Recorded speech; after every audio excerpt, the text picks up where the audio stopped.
आरक्षण एक ऐसा शब्द जिस पर देश में दशकों से बहस छिड़ी है, लेकिन क्या आपने कभी सोचा है कि आरक्षण के अंदर भी आरक्षण की जरूरत पड़ सकती है? क्या हो जब एक बड़े समूह को मिले हक का फायदा उस समूह के अंदर ही कुछ ताकतवर लोग उठा ले जाए और सबसे जरूरतमंद पीछे छूट जाए। कर्नाटक से एक ऐसी ही बड़ी खबर आ रही है जिसने वहां की राजनीति में भूचाल ला दिया है। सिद्धारमैया सरकार ने एक ऐसा फैसला लिया है जो सामाजिक न्याय की लड़ाई को हमेशा के लिए बदल सकता है।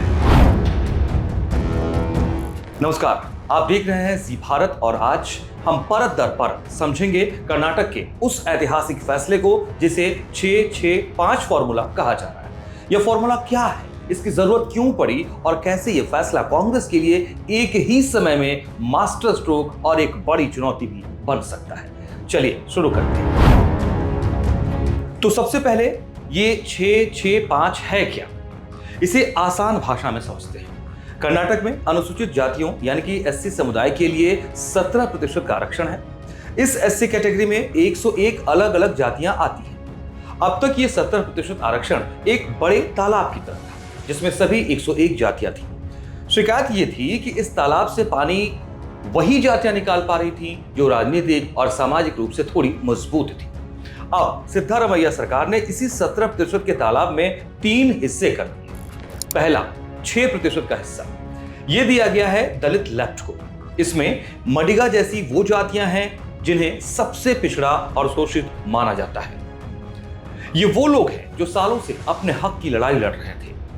दूसरा 6% हिस्सा यह मिला है दलित राइट को। इसमें होलैया जैसी जातियां हैं जो सामाजिक रूप से थोड़ी बेहतर स्थिति में है और राजनीतिक रूप से भी काफी प्रभावशाली। और बचा हुआ 5% हिस्सा यह दिया गया है टचेबल यानी स्पृश्य जातियों और 59 अन्य छोटी छोटी जातियों को मिलाकर के। इसमें बंजारा और भोवी जैसी जातियां आती हैं।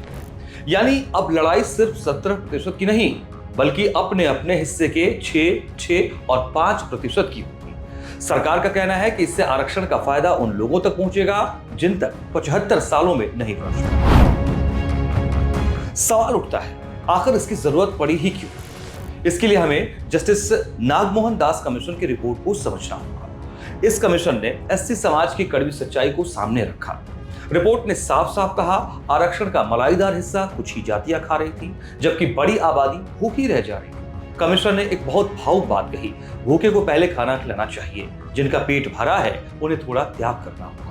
कमीशन ने पाया कि मडिगा जैसी जातियां न तो अच्छी शिक्षा ले पा रही थी और न ही उन्हें सरकारी नौकरियां मिल रही थी, जबकि दूसरी तरफ कुछ जातियां राजनीतिक और सामाजिक रूप से काफी आगे निकल चुकी थी। इसी अन्याय को खत्म करने के लिए आरक्षण के अंदर आरक्षण का यह कॉन्सेप्ट लाया गया। अब आते हैं इसके राजनीतिक पहलू पर जो सबसे दिलचस्प है। यह फैसला कांग्रेस के लिए किसी अग्नि परीक्षा से कम नहीं है। क्यों?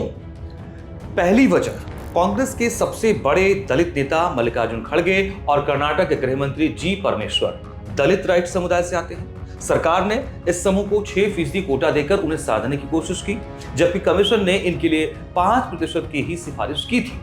ये एक बड़ा पॉलिटिकल बैलेंसिंग एक्ट है। दूसरी वजह, दलित पोस्ट समूह जो कांग्रेस से चिटककर बीजेपी की तरफ जा रहा था, इस फैसले से बेहद खुश है।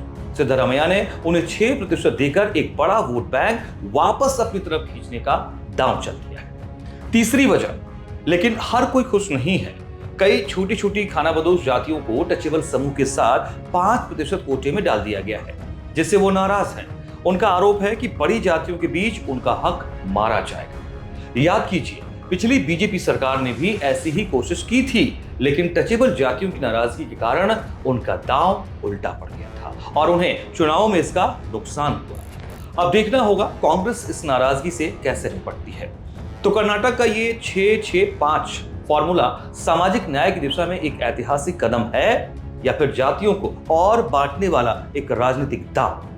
एक तरफ वो लोग हैं जो दशकों के अन्याय के खत्म होने का जश्न मना रहे हैं, दूसरी तरफ वो हैं जिन्हें अपने भविष्य की चिंता सता रही है।